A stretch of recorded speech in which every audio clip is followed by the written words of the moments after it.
जन्म और मृत्यु के बारे में ओशो के दिव्य विचार। ओशो कहते हैं, बच्चा जिस दिन पैदा होता है उसी दिन से मरने की प्रक्रिया शुरू हो जाती है और अंत में जिसे हम मृत्यु कहते हैं वो कोई आकस्मिक घटना नहीं है, बल्कि जन्म के दिन जो प्रक्रिया शुरू हुई थी उसी की समाप्ति है। रोज हम मर रहे हैं, प्रति क्षण और प्रति पल। यह मरने की क्रिया जिस दिन पूरी हो जाती है कहते हैं मृत्यु आ गई। लेकिन मृत्यु कहीं बाहर से नहीं आ जाती। मृत्यु हमारे भीतर का निरंतर विकास है। हमारे भीतर ही मृत्यु निरंतर विकसित होती रहती है।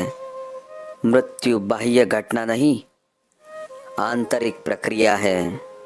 जन्म के साथ उसका प्रारंभ होता है और मृत्यु के साथ उसकी पूर्णता।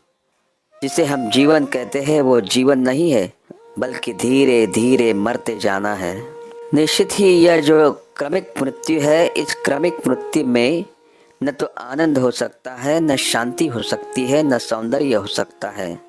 मृत्यु तो होगी कुरूप, मृत्यु में तो होगा दुख, मृत्यु तो होगी एक पीड़ा।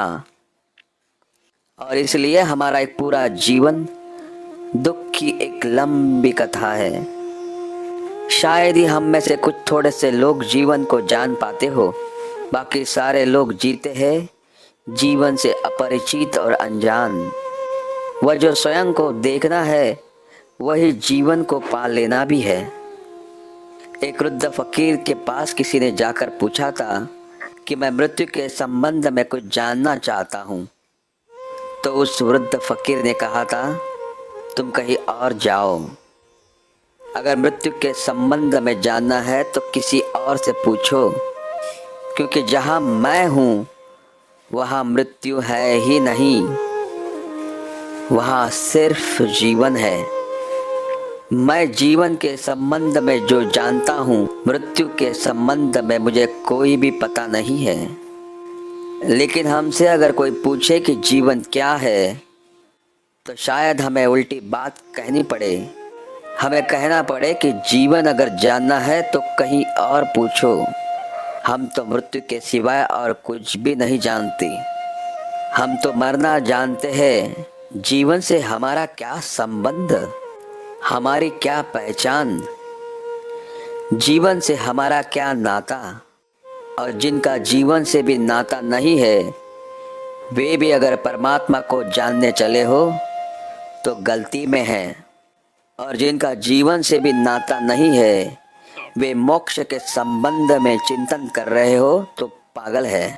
जीवन को जो जान लेता है वह परमात्मा को भी जान लेता है, क्योंकि जीवन की समग्रता एक अतिरिक्त परमात्मा और कुछ भी नहीं है।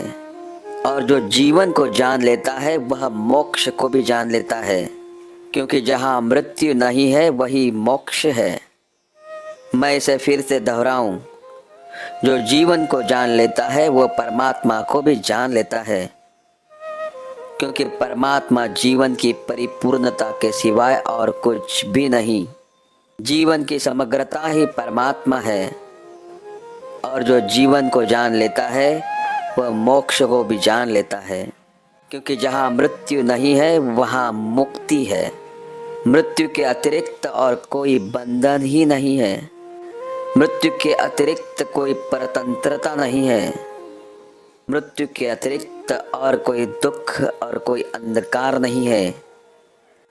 लेकिन हम जिसे जीवन समझते हैं वह मृत्यु ही है। ओम शांति।